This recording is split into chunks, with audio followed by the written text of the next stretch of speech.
అందరికీ నమస్కారం. ఈరోజు నేను మీకు ఒక ముఖ్యమైన విషయం చెప్పాలనుకుంటున్నాను. బహుశా ఇప్పుడు నువ్వు జీవితంలో చాలా కష్టాలను ఎదుర్కొంటూ ఉండవచ్చు. నువ్వు అనుకున్నది నీకు జరగకపోయి ఉండవచ్చు.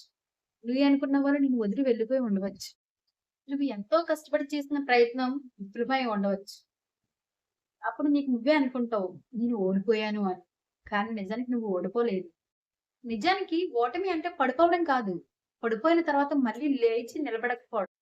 జీవితంలో గెలిచిన ప్రతి వ్యక్తి కూడా ఏదో ఒక సమయంలో ఓడిపోయిన వాడే.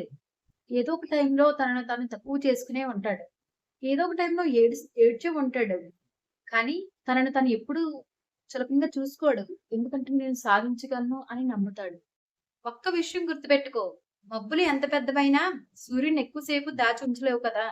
అలాగే నీకొచ్చిన కష్టం ఎంత పెద్దదైనా గానీ కొన్ని రోజులే ఉంటుంది. అక్కడితో నీ లైఫ్ అంతం కాదు. ఎందుకంటే నెమ్మదిగా నడిచే వ్యక్తి అయినా కానీ తన గమ్యానికి నెమ్మదిగా అయినా సరే చేరుకుంటాడు. కానీ నిలబడి